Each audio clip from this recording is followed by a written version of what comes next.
Dans ce contexte, l'allocution du président Abdel Fattah el-Sisi hier sur la journée de l'Afrique, alors nous avons le plaisir d'avoir en ligne Monsieur Samir Slimane, qui est un analyste politique. Monsieur Samir Slimane, bonjour.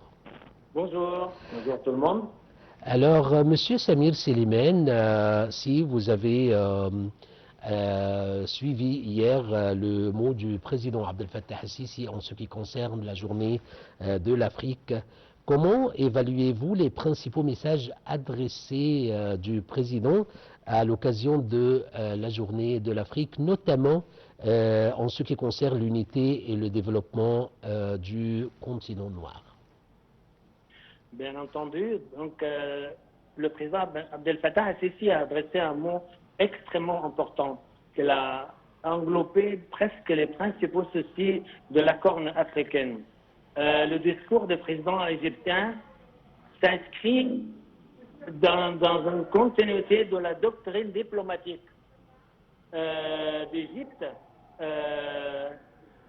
du Caire, bien entendu, qui cherche à positionner l'Égypte comme un pont incontournable entre le monde arabe et la Méditerranée et le continent africain. La phrase paix et développement, le message principal repose sur l'idée qu'aucun développement durable n'est possible sans une architecture de sécurité bien robuste. Sisi a insisté sur le concept des solutions africaines aux problèmes africains, en rejetant bien entendu implicitement les ingérences extérieures qui ont parfois exacerbé les conflits locaux, notamment dans la Corne de l'Afrique et le Sahel. Et l'intégration économique, en mettant l'accent sur l'unité, le président égyptien a rappelé l'urgence d'accélérer la mise en œuvre de la zone libre-échange africaine, qui considère comme le principal moteur de résilience du continent face aux chocs différents. Voilà en principe qui a signifié le mot du président Sisi dans ce sens-là. Bien sûr. Monsieur Samir Slimane, le président a également insisté sur la solidarité du peuple africain et l'importance de renforcer cette solidarité face aux crises internationales. Alors, selon vous, Monsieur Slimane, quels sont les plus grands défis communs auxquels les pays africains doivent faire face? Oui, tout à fait. Donc, il a bien signalé l'importance de cette solidarité africaine. L'impact macroéconomique global, les pays africains subissent en plein fouet l'inflation mondiale, la hausse des taux d'intérêt, le poids de la dette, la fragmentation du commerce mondial. Il pousse le continent à devoir sécuriser ses propres chaînes d'approvisionnement, notamment agricole, la sécurité alimentaire et énergétique, les tensions, les tensions. Oui, les tensions dans le continent, oui. Voilà. J'arrive.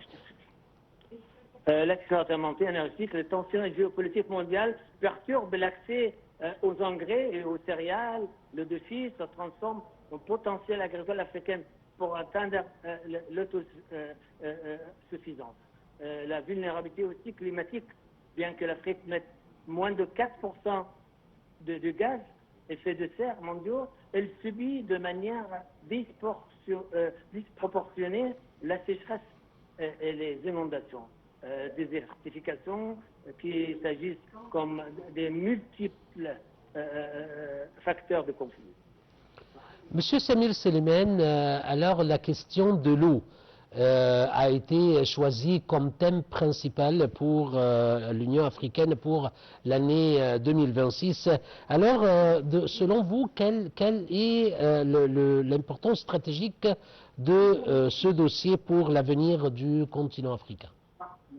Le choix de l'eau comme un thème central de l'Union africaine pour l'année 2026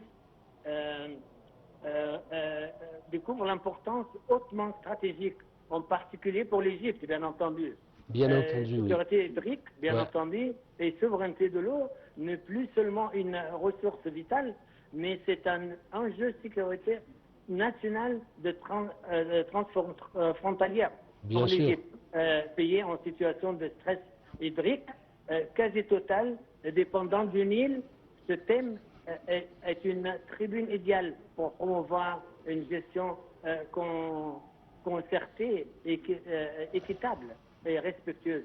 Droit international des fleuves partagés, de grands parages, de renaissance d'Éthiopie, ça provoque énormément de soucis pour l'Égypte. Développement agricole, ainsi à l'échelle continentale, l'accès à l'eau potable et l'irrigation moderne sont indispensables pour nourrir une population en croissance rapide et pour éradiquer les maladies hydriques que tout le monde entend parler. Monsieur Sermir Selimane, vous êtes analyste politique. Je vous remercie infiniment pour votre intervention qui est